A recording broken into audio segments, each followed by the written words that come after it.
اللهم صل على محمد وعلى آل محمد كما صليت على إبراهيم وعلى آل إبراهيم إنك حميد مجيد. اللهم بارك على محمد وعلى آل محمد كما باركت على إبراهيم وعلى آل إبراهيم إنك حميد مجید.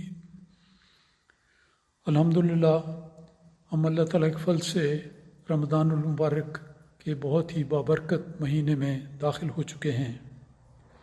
کل کے درس میں نے ذکر کیا تھا کہ رسول مقبول صلی اللہ علیہ وسلم کا اسوہ حسنہ یہ تھا کہ جب بھی نیا چاند طلوع ہوتا، ایک حدیث میں آتا ہے کہ ہر مرتبہ نئے چاند کے طلوع کرنے پر آپ دعا کیا کرتے تھے، اور خاص طور پر رمضان کے بارے میں بھی یہی آتا ہے.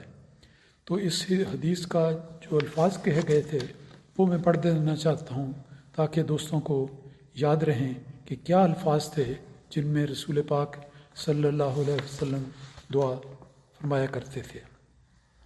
تو دعا کے الفاظ یہ ہیں، اور روایت میں اس طرح آتا ہے کہ جس وقت بھی ہلال کو دیکھتے، نئے سال کے پہلی رات کے چاند کو ہلال کہتے ہیں، تو ہلال کو دیکھتے تو رسول پاک صلی اللہ علیہ وسلم ان الفاظ میں دعا کرتے تھے، اللہ تعالیٰ کو خطاب کرتے ہوئے، رخ چاند کی طرف لیکن توجہ اللہ تعالیٰ کی طرف. الفاظ یہ ہوتے تھے کہ اللہم احلہ علینا بالیمن والایمان والسلامت والاسلام ربی و ربک اللہ. ایک حدیث میں یہ الفاظ بھی آتے ہیں کہ اللہم احلہ علینا بالامن والایمان والسلامت والاسلام ربی و ربک اللہ. معمولی فرق ہے لیکن یہ دونوں الفاظ حدیث میں بیان ہوئے ہیں. تو اس کا ترجمہ اور تفسیر میں گزشتہ درس میں بیان کر چکا ہوں. اب اس موضوع پر آگے بڑھتے ہیں کہ رمضان کی فضیلت کیا ہے. یہ بہت وسیع میدان ہے اور بہت وسیع موضوع ہے.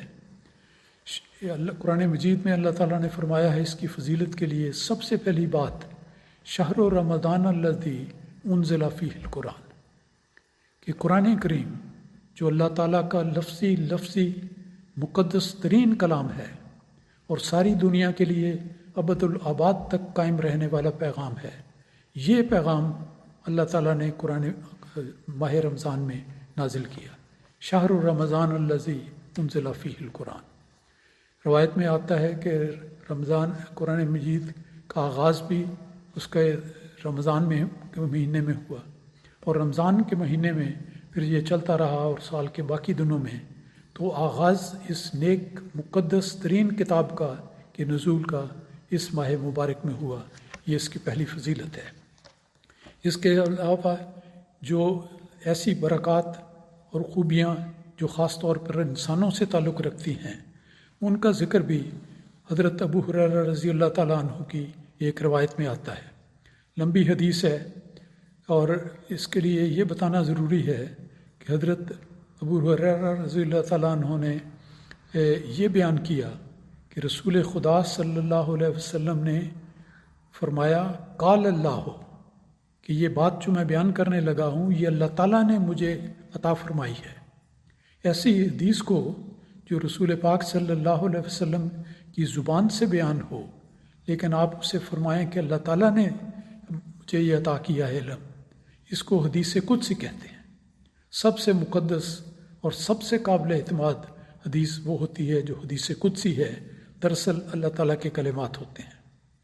تو اللہ تعالیٰ نے وہ فرماتے ہیں کہ رسول پاک صلی اللہ علیہ وسلم نے فرمایا کہ اللہ تعالیٰ فرماتا ہے. آگے اللہ تعالیٰ کے کلام کا ذکر ہے جو اس حدیث قدسی میں ہے. ترجمہ اس طرح پر ہے کہ ابن آدم کا ہر عمل اس کے اپنے لیے ہوتا ہے سوائے روزے کے. یہ دیکھیں کتنی حکمت کی بات ہے کہ ایک روزے کی تعریف یہ کی گئی ہے کہ روزہ انسان اللہ تعالیٰ کی رضا اور خوشنودی کے حصول کے لیے کرے. کوئی طمع، کوئی لالچ، کوئی دکھاوا نہیں ہو. یہ نہ ہو کہ لوگ مجھے روزہ دار کہیں اور کہیں کہ یہ بڑا پہنچا ہوا آدمی ہے، یہ روزے رکھتا ہے، وہ بندہ سربج سجود ہوتا ہے اللہ تعالیٰ کے حضور، اللہ تعالیٰ کی رضا کے لیے وہ اس روزے کا اہتمام کرتا ہے۔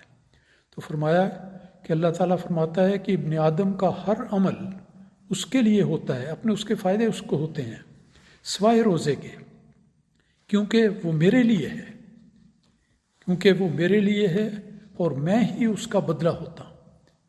روزے کو اللہ تعالیٰ نے اپنی طرف منسوب کر لیا ہے۔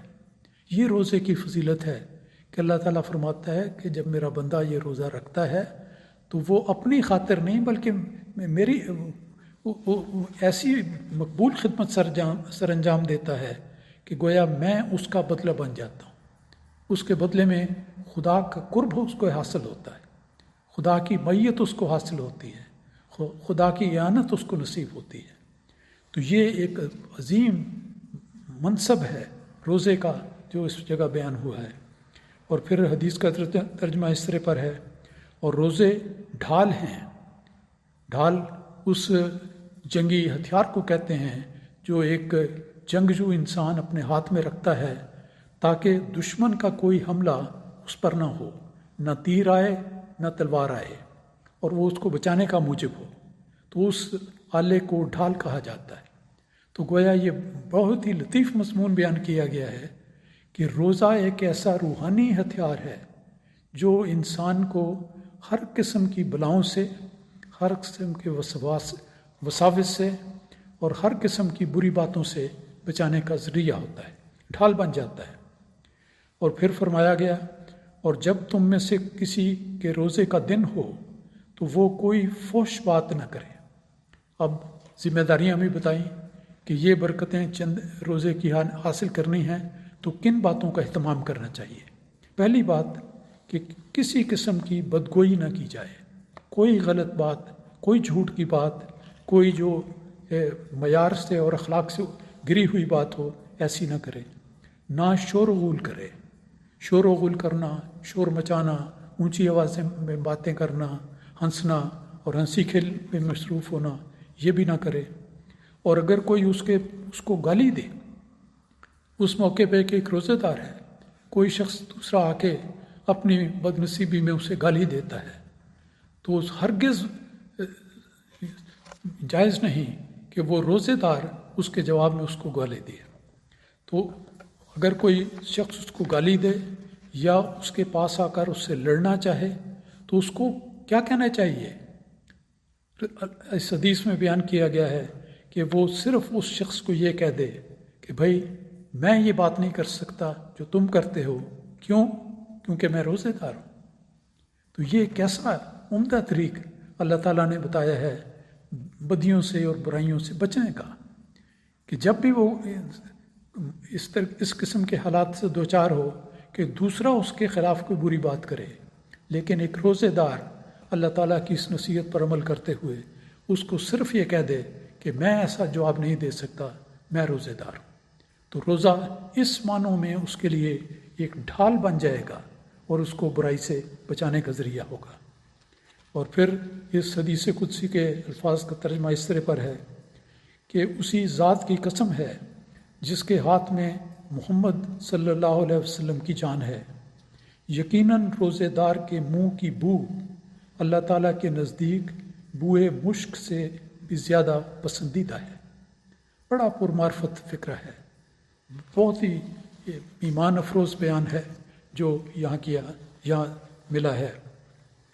اس میں بتایا گیا ہے کہ جب انسان روزہ رکھتا ہے تو بسا اوقات، عام طور پر تو دانت اچھی طرح صاف کیے جاتے ہیں، کھانے کے بعد مسواک کی جاتی ہے اور دن میں کھانے کی کوئی صورت نہیں ہوتی، لیکن بسا اوقات ایسا ہو سکتا ہے کہ کسی وجہ سے ایک ہلکی سی خفیف سی بدبو کی کیفیت محسوس ہوتی ہو، تو اس کا ذکر کرتے ہوئے اللہ تعالیٰ خود فرماتا ہے کہ روزے دار کے منہ سے جو ہلکی سی بدبو محسوس کی جا سکتی ہے بعض اوقات میں، وہ اللہ تعالیٰ کے نزدیک مشک کی خوشبو سے بھی زیادہ پسندیدہ ہے۔